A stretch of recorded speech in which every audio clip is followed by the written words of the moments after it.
Desire 2023 model எப்படி இருக்குன்னு ஒரு பார்வை பார்க்கலாம்.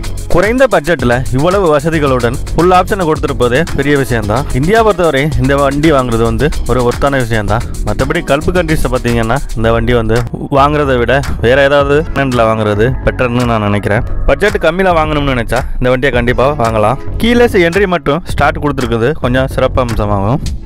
ஆட்டோமேட்டிக் மேனுவல் அப்படின்னு 2 கேர் ஆப்ஷனுமே இருக்குது. கிளச் இல்லாமல் மேனுவல் கியர் போடுறது ஆரம்பத்தில் கொஞ்சம் கஷ்டமான காரியமாக தான் இருக்குது. கொஞ்ச நாள் ஓட்டி பழகினா மைண்ட் செட் ஆகிடும். ஆட்டோமேட்டிக் கியர் ஷிஃப்டிங் நல்லா டைம் எடுக்குது, அதனால் உடனே பிக்கப்பு கிடைக்காது. மேலும் எல்இடி லைட்டுகள் மற்றும் ரிவர்ஸ் கேமரா வித் பார்க்கிங் சென்சாரும் இருக்கிறது. ரியர் சீட்டுக்கு ஏசி, சார்ஜிங் போர்ட் மற்றும் மொபைல் ஹோல்டரும் கொடுத்துருக்காங்க. இந்தியாவை பொறுத்த வரைக்கும் நம்ம வண்டியோட மைலேஜ் பார்ப்போம். மைலேஜை பொறுத்த வரைக்கும் இது பெஸ்ட்டான வண்டி தான். 21 கிலோமீட்டர் வரையும் கொடுக்குது. அதனால் முதலாக புதுசாக வண்டி வாங்குறவங்க, வாடகை கார் ஓட்டுறவங்க மற்றும் ஆஃபீஸுக்கு போய் வர மட்டுமே யூஸ் பண்ணுறவங்களுக்கு இது பெஸ்ட்டான வண்டின்னு சொல்லலாம்.